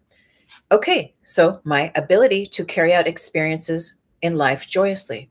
We make life a burden by our attitude. So obviously there's some subconscious area where I need an attitude check. So her positive affirmation is, I choose to allow all of my experiences to be joyous and loving. And it's as simple as that. As simple as that. As simple as that. And it is interesting. I did look up aging because I was like, I wonder if she even has a thing on aging. And it's interesting. She has aging problems. Aging problems. The probable cause, social beliefs. Isn't that interesting? Social beliefs, old thinking, fear of being one's self. Now, isn't that interesting? Rejection of the now. She is such a master, this goddess, our cosmic godmother and grandmother, Louise Hay. You know, she passed away a couple years back, but what she left us, right, is just so phenomenal, these tools to work with. So isn't that interesting with what I was saying about grandma and working in the old folks home and stuff earlier? Social beliefs. So again, those grids, those belief systems that we've taken on from parents, family. Oh, you're this old. That means, you know, whether it's like you have to get married or you're going to get sick, you know, every woman in the family has had breast cancer. You're definitely going to get it because it has not skipped a generation. So it's like, okay, I'm doomed. There's nothing I can do about my genes. Oh, everyone has had cancer. I'm supposed to get cancer too, or whatever. Diabetes. It doesn't even have to be anything. It can be anything. But also just social beliefs about like when you're 50 as a man, you need Viagra, or as a woman, your eggs are going to dry up. When you're, just all these beliefs about aging, about time. They're all rooted in time, right? The structures of the matrix. Social beliefs, old thinking. Remember, like grandma, what I was saying earlier, she doesn't, for the first time ever last week, did she point to herself. And what I mean is that where she spoke of herself with the word old. She's 95. My whole life, she has never called herself old until now. And she has lived a happy, healthy, independent, not wearing diapers, walking freely. A lot of people don't get to that point when they're 95. A lot of people don't even get to 95 is my point. So she was defying that matrix, that part of the story by her word, by her conscious construct of how she would talk about herself. And remember, I said when she would speak on that, she would say, well, people my age, but she would never call herself old. Now, here we go. So again, probable cause of aging problems, according to Louise Hay, heal your body. Can you see that? The light's a little bright. It's like $6, $7, Amazon, or wherever you go to get your books. Go to bookstores. If you have a bookstore, go to bookstore. Go to bookstore. I keep bookstores alive. Fear of being oneself. Now, isn't this, okay, now we're getting into the nitty gritty. So fear of being oneself and rejection of the now sums up what we've been talking about for these two little shows here today. Fear of being oneself. And isn't this just the dilemma with all of us. I'm in it right now. Right? The continual, like those lotus petals, right? In the chakras, just a continual opening of who we are, of our sense of authenticity and integrity, and embodying our truth, and sharing our creative projects with the world, and getting over ourselves, getting over the ego, the fear, the limitation, getting over those stories, those beliefs. Yet how much of the world, I mean, this is my field, right, that I work in. I work with clients. And so please contact me if you are interested in the services, or they're in my link tree. They're in my link tree. The services button, you can just see what's there. But this is it. I mean, the biggest ailment of all is this fear of being ourselves. That's the biggest aging construct, is the fear and the pain that can create for us. And as she says, right, rejection of the now. And what is that now? That is the timelessness of our nature. That is the God. That is us walking as God. That is us not having all those timelines and all those grids, those constructs of systems of belief that keep us bound to only a certain dynamic of experience in the matrix, right? We're learning through our practices of learning to relax, learning that there even is a now, but to relax into the now. And what is that? That's to now again, is to know thyself, is to know thyself. I have little videos on I have a Grid Mind Science page. I'm working on a movie project over there. And there's a little giraffe. I do some like faux animation stuff with him. And he has a whole little thing where he talks about knowing thyself is nowing thyself. And our meditation, our Tai Chi, our positive thoughts, our good eating, just, how being sincere, being a good person, just the positive juju, right? That's all of that, but it's sustaining those conditions. Those generate the conditions that reveal the now that's always here. The now that's always here. The now that's always here. All the stories, the grids overlay over the truth of you. We use the best parts of the stories, right? But remember, the best parts of the stories are not the ones that we brood about. Our stories are like, yeah, I was molested at 5 years old, and then I got beaten by my blah, blah, blah, or I've had this thyroid issue since I was 12 and I could never do this, or I could never ride a bike, or whatever the stories are. I got hit by a car, and so now I have a, it's like, and fine, these are all, hey, these things happen. Yet, the stories where there's joy, where there's health, where there's healing, why don't we talk about those more? I had dinner with a bestie the other night, and she was like, oh my God. And I was in the park and the trees were talking to me and the birds and the sun. And like, I dig it. I'm like, yes, sister, bring it. And she's like all in it. I'm like, yes, I feel it. I feel it. I feel it. She's like, why don't we ever talk about these things more? Why do we ever always talk about, the shit? It's just training. It's just how we're conditioned here in the matrix. But we're learning that we don't have to perpetuate, and we don't have to think like that, right? Yet the point that I'm saying is that those stories that are the sunshine and the good and the healing and the blessings, and yes, we may recall them and share them and speak on them, yet there's this tendency in the matrix model of the focusing on the doom and the gloom, focusing on what's the worst thing that can happen, or what's the worst thing that happened to me. And all those points along our path, those are the exact parts of us that we get to heal, to know thyself. They're here for a reason. Yet the point, again, I keep making points within the point, around the point, because there's so many points to make. But the true point that I'm intending to make here regarding that aspect of timelessness and the grids, time and energy lines in that way, is that those stories, those experiences that we have along our path in our lifetimes that are rooted in joy do not belong to time. Right? They don't belong to time. They're of the now. So they don't act as gravity. They don't act as weighing us down into the gravity of the density of this grid matrix, of this, and perpetuating the sense of the simulation of just living life on repeat.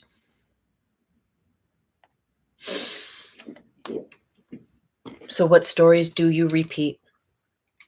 Are they ones that are going to help generate that nowness? Because in the nowness is our innocence, is our youthfulness, is our freedom, is our sovereignty. At least that's what I preach.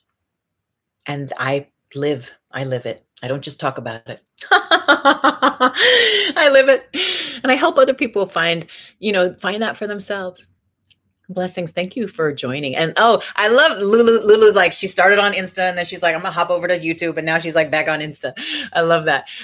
Not gain lie. Mama's got a case of the sciatica. Oh, not gonna lie. Mama's got a case of the sciatica. Okay. Oh, all right, girl. Let's have a little look for you. Let's see if it's in here. Because she doesn't have everything, but we're gonna see. We're gonna see sciatica. SSSS. And there's some good yoga. It's real simple stuff for that. But I know it's deeper. It's girl. Okay. Oh, sciatica. It's in here. Okay, here we go. Probable cause, being hypocritical, fear of money and the future. So even if, again, like how I was like with my shoulder, I'm like, I do not walk with all this, blah, but there's a physical ailment. There's an old, yeah, sure. We could say it's from all the repetitive motion of an improper form. Yet we know, right, that the body can completely regenerate itself and that I don't have that's a story that I can release. Yet obviously there's unconscious, subconscious stories that are still there that are running the program. So for you, I just offer that too. So, just in the invisible realms, being hypocritical, fear of money and of the future, right? And so just being aware, like, okay, does that resonate, first of all, with what she's offering in the book? And if it does, how are you guided to heal that or to just be with that as you move forward? Now, the positive affirmation that she offers for it. And let me be careful I read you the right one, because just above it is scabies. So I don't want to read you the scabies. I want to read you the sciatica, because it's all in alphabetical order. Okay, so sciatica. I move into my greater good. My good is everywhere, and I am secure and safe. Do you know what? It's interesting. A lot of my other little things that I've worked with this book, I mean, almost everything on the list I can tick off, right, that I've worked with over the years. Because this book You Can Heal Your Life book has been around. I mean, I think it was at least 30 years ago when I first started reading the You Can Heal Your Life. And I know for me, a lot of the ailments and the things that I've worked on have had to do with security and safety. So I feel that. So I pray that serves you, dear Lulu. I move into my greater good. My good is everywhere. I mean, isn't that beautiful? My good is everywhere. And I am secure and safe. So I pray that serves you, sister. Isolation TV, boom, fear of being ourselves, right? Right in that now. And that's it. And that's like, I feel that there's, as I'm exploring this and really living it more and more, that is really that gift that we give to ourselves that defies time. And as it defies time, because we are in our pure power and purpose, the work I do with Grid Mind Science with these, there's a whole set of teachings. If you follow me on Tuesday, May Thomas, but this is the only sliver of me that there's a lot of fractals. There's a lot of aspects that I circulate in and that I work from, and there's different pages that I run and stuff on Insta and whatnot, and projects and books and all this stuff. And I'm redoing my website to reflect all of that at where I'm at now, and I'm happy about that. But what was the point? What was the gosh darn point? Oh dear. Let's see. Living in the now, being your true self. That's really all it is. Yes, and it is this is what it is. Thank you, Spirit. You see, if you forget something, unless it's really like it was just a flyby and like you're actually not supposed to say it, it won't come back. This has been my experience. But if you ask, it'll come back. You ask, you create a sacred space for it. And if it's meant to be spoken or shared, it'll come back for you. And now let me say it before I forget again. So Sense of purpose. So much of us, right? We're looking for purpose. What is my purpose? Workshops, courses, programs, books, praying, lighting incense. What is my purpose? Praying to the deities. What is my purpose? And I had a revelation recently with the work that I do with Grid Mind Science and with how to share the teachings. And it's the science of healing and ascension. And it is also the science of applied metaphysics. And the simple truth that it shares with me is that, in knowing that we are this light, in knowing that we are not the stories of the matrix that we're told, but in knowing that we are that oneness with God, with source, with light, and really knowing it, really leaning into it and trusting it, right, is a part of healing our lives, right? We come into contact with that aspect as we heal. But ultimately, as we heal, right, that light that we are shines. The light is always here. Your light is always turned on. I know it may feel like there are times where it's not. It may feel, there's a lot of stuff you got to heal. Yet understand that those aspects that you came into this life with for healing, that's your purpose, is to heal them. Your purpose is to heal your life. And it is through healing your life that you naturally live your purpose. That's all there is. You came into this world, in this life, with a story to tell, with gifts to share, karmas perhaps to live out and whatnot. Yet it's all a part of the truth that you are, remembering itself as one with all.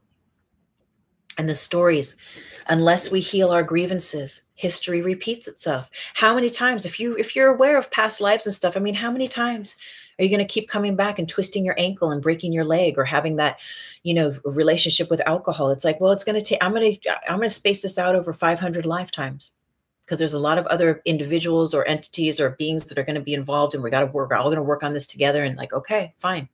Right. But there's a point where you heal and you resolve to such a degree that the remembrance of your oneness, of your truth, is more powerful, is more prominent, is more in place, is more potent than the memory of the pain. Memories of pain are just the past. Remember, pain, the 2 letters in pain, AI, it's artificial intelligence. It's not real. It's not real. So your nature is revealed through healing your life. Your nowness, the power of you being in the now, being one with God, is revealed as you heal your life. Don't you know that? You know that. You've had that direct experience as you've healed. And you come out, right? And you're like, wow, you have so much more energy. You have so much more clarity, vitality, and like ability, right? Inspiration and confidence to just do the thing that you were afraid to do for all your life, or for all those years, or whatever, right? And last night, again, I was thinking about ayahuasca, and I have students, and I had a student last year, and she was like, okay, if you hear of any circles, but this is when the whole everything was locked down, and it's like, but still, a sister was being called by the medicine, and she was like, if you hear of any circles or blah blah blah, let me know. And I think about this because people come to me often and they ask me, and I think, and because I had a blip recently in my journey where I was like, where the medicine told me, because she's come to me several times in like the last 3 years, where I've been asked to work with a group and teach yoga for their retreat. And in exchange, I could sit with the group with the medicine, the different things and stuff. And it kept them, even though it came to me, it was a no. It's no, thank you. It's a no, thank you. Yet medicine came, the medicine itself in spirit came, and it was like, next time you're offered, say yes. And I was like, oh shit. Okay. And I didn't realize what it was about until this last 2 weeks happened. And I've been going through massive healing and transformation. And it's like, I feel like I've said that a month ago, but it's been on. It's just been on. And I thought about that then last night, and I thought, oh, because I do feel this readiness and also this, walking into like gaining a remembrance of an even, less fractalized and more whole remembrance of truth. And it's not necessarily about my truth, it's about truth in general, and creating, the correct conditions to remember that on an even greater level on the DNA, so that as I come back in this form with this name and this body and these little projects and whatever I'm doing, that more of that truth is lit up through me. And I thought about that and I thought, oh yeah, that's so very powerful. It's so very powerful if you're guided along that realm. Just to remember. And I feel like there was something else I wanted to say, but I guess we're going to wrap up. Blessings and welcome, everyone. And I think we're going to wrap up, though. I feel that we said everything. Let me just review. We did the T-square, the set points of life and death. Our considerations of life and death fully create the balance points between how we perceive our experience in this reality and also how reality meets us. And I feel there's more that I can go on into that, but I feel that we've perhaps said a lot, and perhaps we could do a whole show on T-square. And I know I've actually spoke about it before in our metaphysics. We did the aging, the genetics.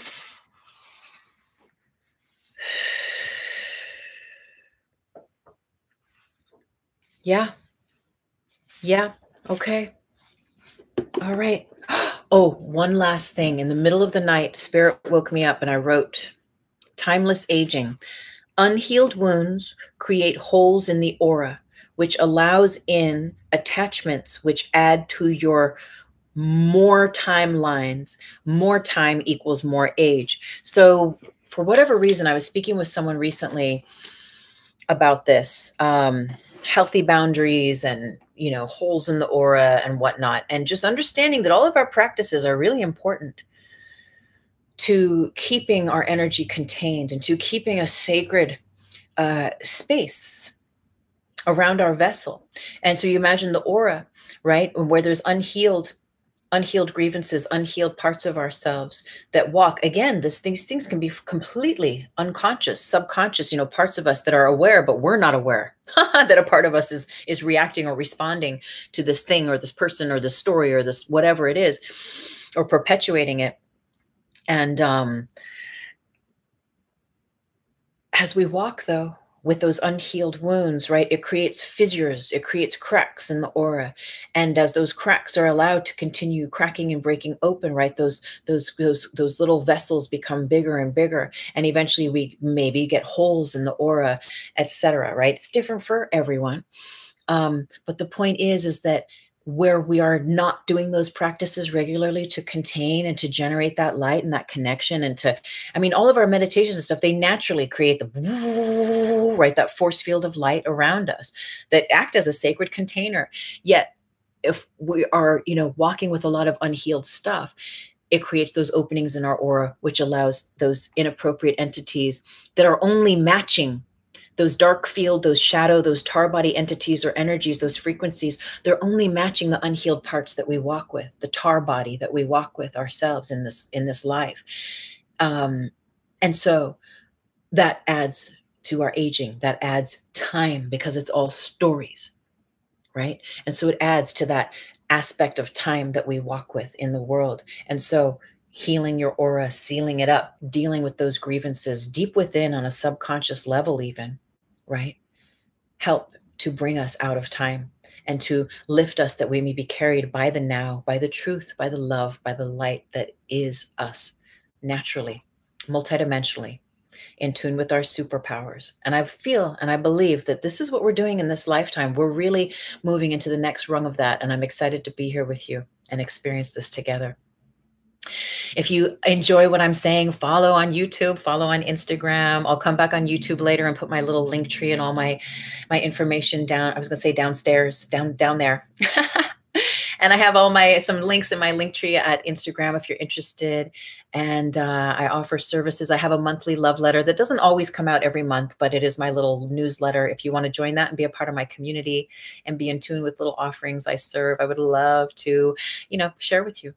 So, and you can check out my books. And I've been doing this for a long time. So I got music, I got meditations, I got a lot to offer. So I pray it serves you in your path. I love you. I love this community. Thank you so much for being here. Namaste and blessings, everyone. Enjoy a super blessed day. Thank you. You're welcome. Thank you, Camilla. So much love to you, sister. Blessings. Blessings, YouTube fam. Lots of love.